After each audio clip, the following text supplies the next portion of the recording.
Hi friends, welcome to my channel. இன்னைக்கு நம்ம சேனல்ல ரொம்ப ஈஸியான chicken curry எப்படி பண்றதுன்னு பார்க்க போறோம்.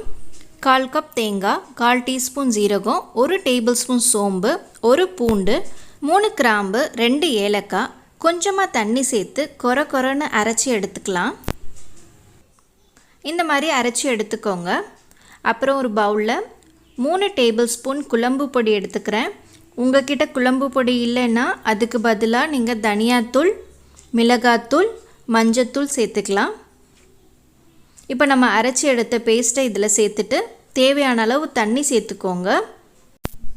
நான் 2 கப் தண்ணி சேர்த்துக்கிறேன்.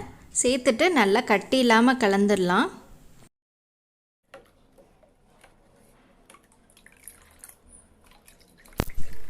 குக்கரில் 2 டேபிள் ஸ்பூன் எண்ணெய் சேர்த்துக்கலாம்.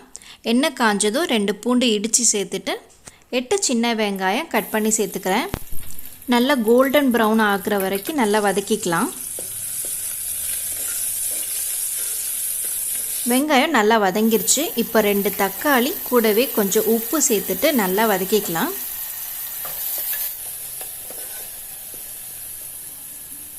தக்காளி நல்லா வதங்கிருச்சு. இப்போ நம்ம க்ளீன் பண்ணி எடுத்து வச்சுருக்க சிக்கன் சேர்த்துக்கலாம். இதுக்கு பதிலாக நீங்கள் மட்டன் கூட சேர்த்துக்கலாம். ஒரு 2 நிமிஷம் நல்லா கலந்து விட்டுறலாம்.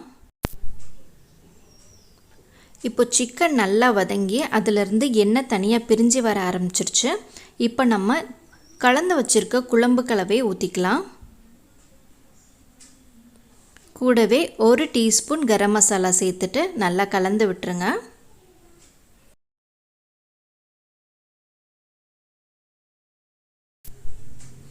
இப்போ கொஞ்சம் கருவேப்பிலை சேர்த்துட்டு மூடி வச்சிடலாம். 4 விசில் வரட்டும்.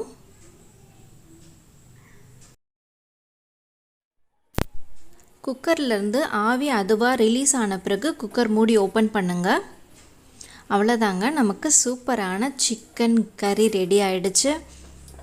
ரொம்ப சிம்பிளுங்க. ஜஸ்ட் ஒரு 15 மினிட்ஸ்லேயே இந்த சிக்கன் ரெசிபி முடிச்சிடலாம். நீங்கள் இந்த சிக்கனுக்கு பதிலாக மட்டன் கூட செய்யலாம். ரொம்ப சிம்பிள், செம்ம டேஸ்ட்டாக இருக்கும்.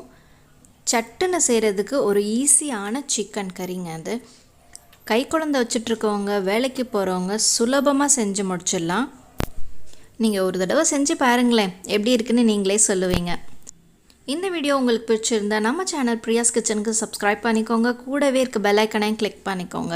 அப்போ தான் நான் போகிற புது வீடியோஸ் உங்களுக்கு நோட்டிஃபிகேஷனில் வரும். தேங்க்யூ.